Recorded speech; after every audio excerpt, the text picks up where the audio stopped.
काय सुंदर आहे ना गे सगळं. आणि मुळात ऋषी किती शांतता आहे अरे इथे.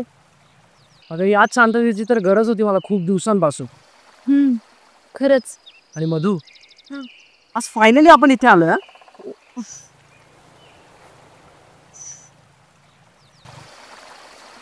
ऋषी हरिंतन आत्ता तरी हा फोन ठेव. आत्ताच आपण शांततेबद्दल बोलू ना. महत्वाचा फोन आहे. ठीक आहे, मग आपण जाऊया घरी.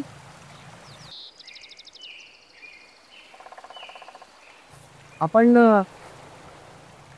वॉक करून येऊयात का थोडं. नाही, असं वाटतं आपण जाऊन भेटू. चल.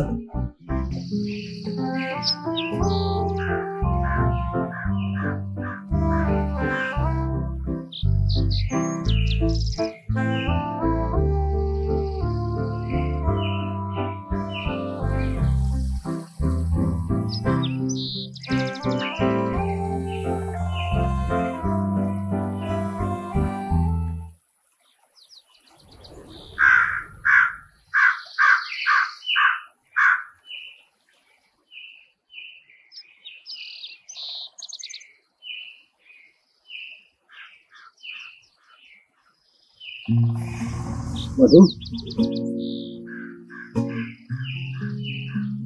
तू एक काम करतोय बाहेर आहोत. अरे त्याला काय होतं. त्यांना काय होतं ना, तू लांब आहे.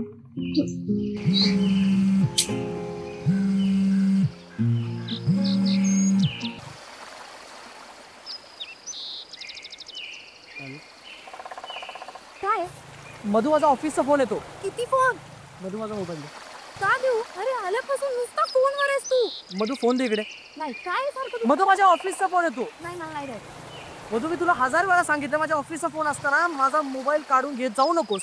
ऋषी, तर आपण आज बाहेर आलोय फिरायला. माझा मोबाईल काही कोण हवाय का. मधू, प्लीज माझा मोबाईल दे. नाही मधू, माझा मोबाईल द्या. 2 मिनिट दे मला.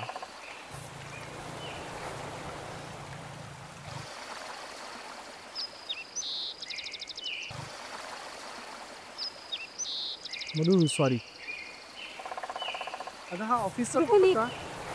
मधू, हा ऑफिसला फोन. मधू, तुझं हे नेहमीच आहे ना. मला नाही बोलायचं या विषयावर. बहुत गेलास तरी चालेल. मधू, मी जातोय. ऋषी निघ म्हटलंय ना. मधू, माझं ऐकून घे. मला नाही बोलायचं यावर काही. मधू, मी जातोय.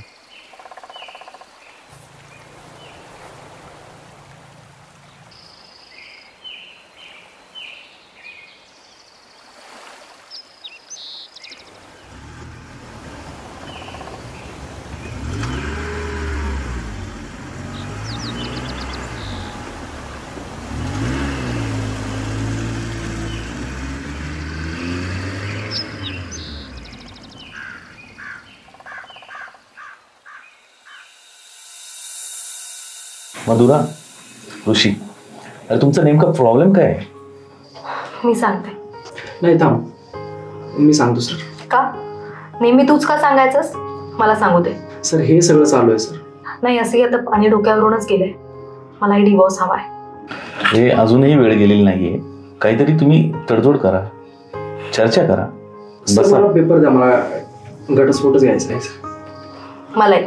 ठीक आहे, तुमची इच्छा. आणि तिथून मी घटस्फोटाचे पेपर घेऊन बाहेर निघालो. घटस्फोटाचे पेपर. खूप विचार चालला होता माझ्या मनामध्ये. हा निर्णय घेतलाय खरं, पण मधुरा सोडावा लागेल. काहीच कळत नव्हतं मला. नेहमी माझ्या जवळ असणारी मधू आज माझ्या जवळ नव्हती. खूप आठवण येत होती मला मधूची. अश्रू, आणि नुसते अश्रू होते माझ्या डोळ्यांमध्ये. मधू, अगं काय निर्णय घेतलाय मी हा. काय करतोय आपण दोघे. या सगळ्या गोष्टींचा विचार, फक्त विचार चालू होता. आणि मी त्यात कधी घरी पोचलो हे मला कळालंच नाही.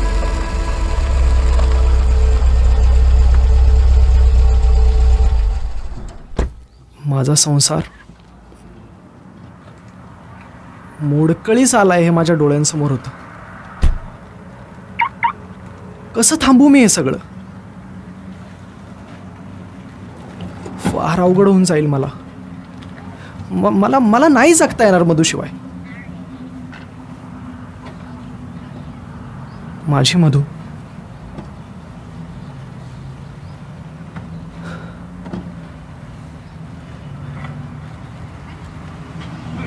मी दरवाजाच्या इथे गेलो आणि दरवाजा उघडताना मला एक चिठ्ठी दिसली तिथे. ही चिठ्ठी मधूनही तर लिहिली नसेल ना? मी ती उघडली आणि पाहतोय तर त्यात होतं की मी घर सोडून जाते. सगळं शांत झालं. मी पुन्हा ती चिठ्ठी उघडून पाहिली.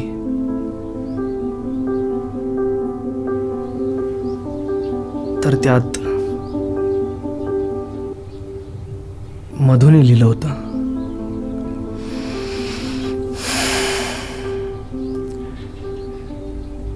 मी घर सोडून जातीये. आणि हे एवढं सगळं माझ्या आयुष्यात होतंय यावर माझा विश्वासच बसत नव्हता. काहीच कळत नव्हतं. घर खायला उठलं होतं मला. आणि तेवढ्यात माझं लक्ष एका दुसऱ्या चिठ्ठीकडे गेलं. ती चिठ्ठी मी उघडून पाहिली आणि त्यात लिहिलं होतं, फ्रीजमध्ये जेवण ठेवलंय, उठ आणि गरम करून घे. एका बाजूला माझी एवढी काळजी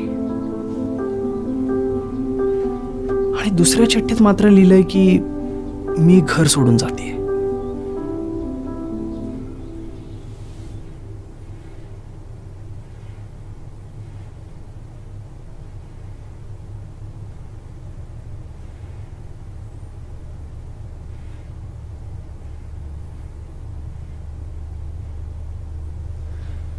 माझ्या मधूला माझ्या एवढ्या सवयी माहिती होत्या की जिथे मी माझं घड्याळ काढून ठेवतो ना, तिथे तिने तिसरी चिठ्ठी ठेवली होती.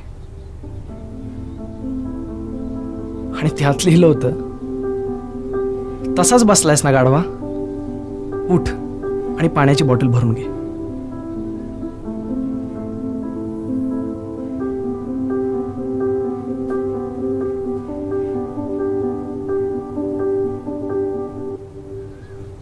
हे सगळं कुठेतरी फार चुकतंय आणि मला हे थांबवायला हवं. माझ्यासाठी आणि मधूसाठी हे योग्य नाहीये.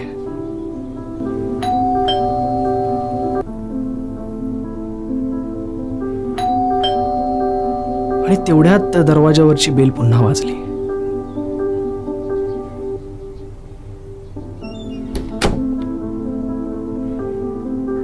ए मधू, तुझं पार्सल आलंय ग.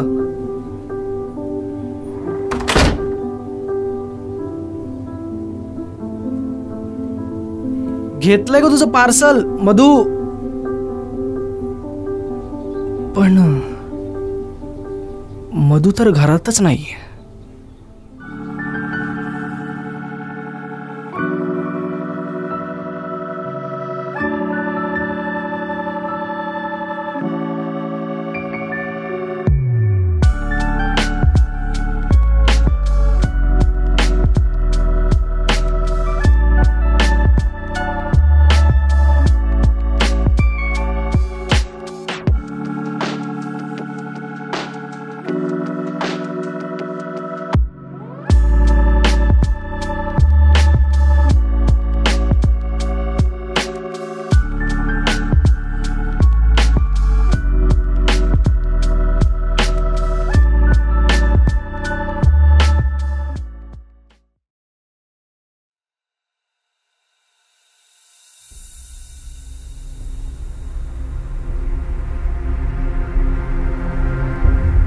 आत्ता घरात मला चौथी चिठ्ठी मिळाली होती. आता ह्यात काय लिहिलं असेल मधुने? मी ती जरा घाबरतच उघडली.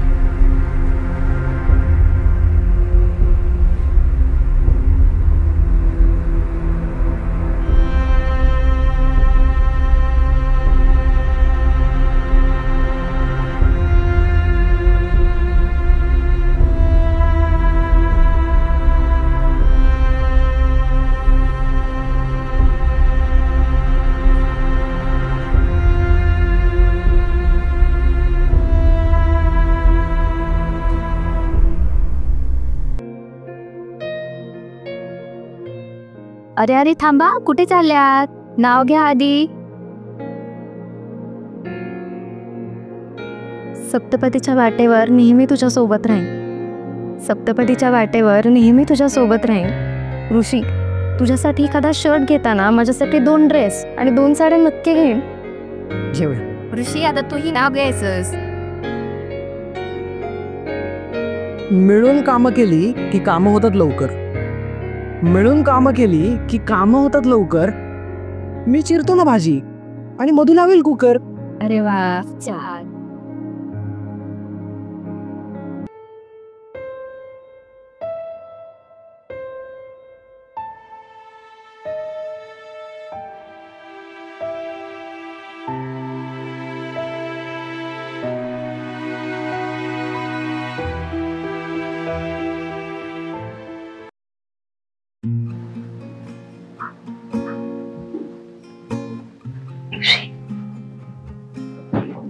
ऋषी, ऐक ना.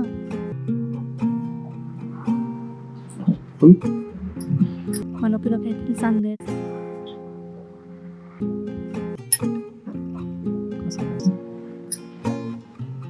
ऋषी, माझं ठरलंय.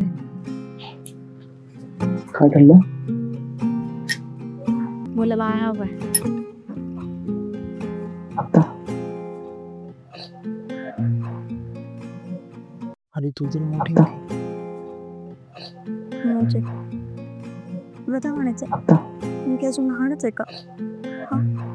म्हणजे नाही, सांग काय म्हणायचं तुला? म्हणजे मी लहानच आहे का अजून?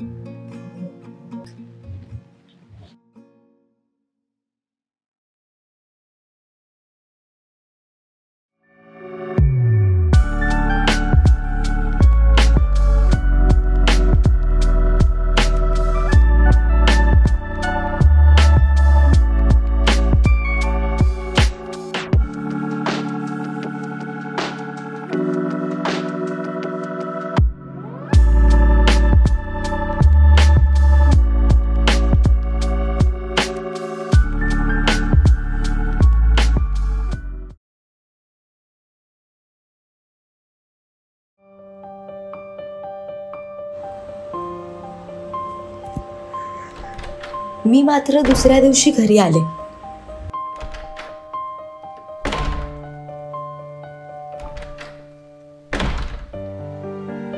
आणि ऋषीची अशी अवस्था पाहून मी क्षणभर थांबले. काय अवस्था करून घेतली याने स्वतःची. मला आलेलं पाहून त्याने तितक्यात स्वतःला सावरलं आणि मी त्याच्या बाजूला जाऊन बसले. थोडा वेळ आम्ही काहीच बोललो नाही. काय करावं काही कळत नव्हतं. तेवढ्यात ते घटस्फोटाचे पेपर त्याने माझ्या जवळ सरकवले.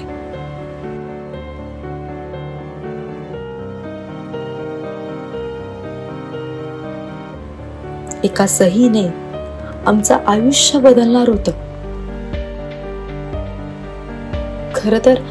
खर तर मला ऋषी हवाय माझ्या आयुष्यात. पण आता काय करू? वेगळं होण्याचा हा निर्णय मीच घेतला होता.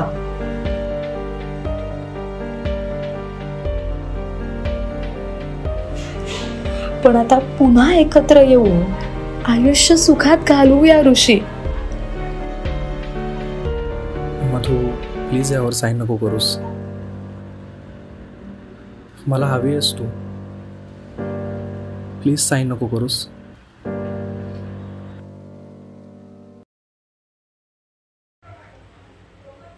आणि तितक्यात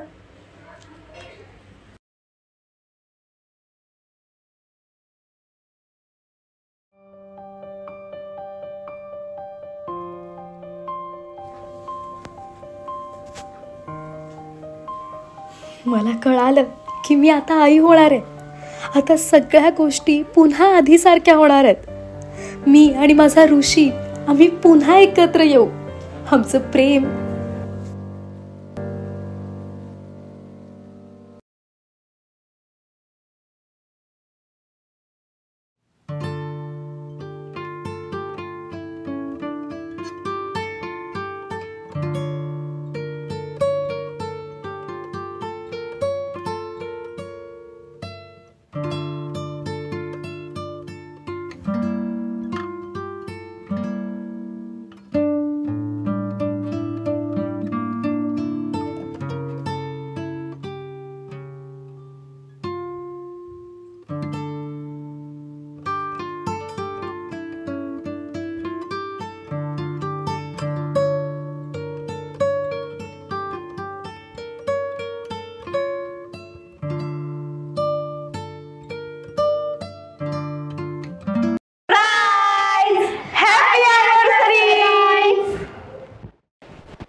या सर्व गोष्टींमध्ये आम्ही इतकं अडकून गेलो होतो की आम्ही आमच्या लग्नाचा वाढदिवसच विसरलो. माझं सगळं लक्ष फक्त मधूकडेच होतं.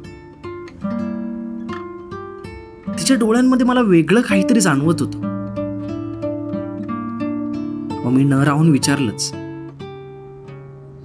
आणि तेव्हा मला कळालं की मधू आई आणि मी बाबा होणार आहे.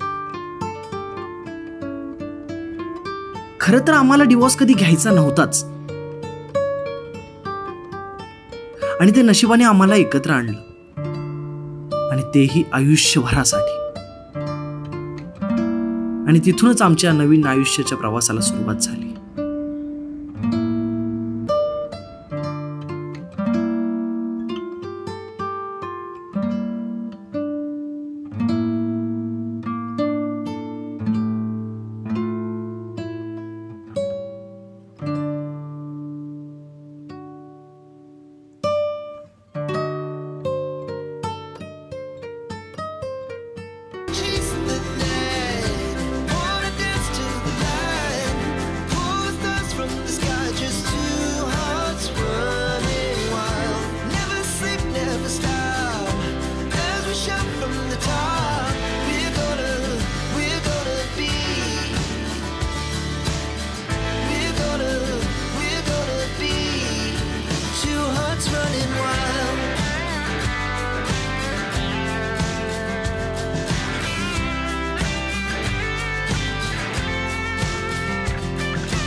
the best we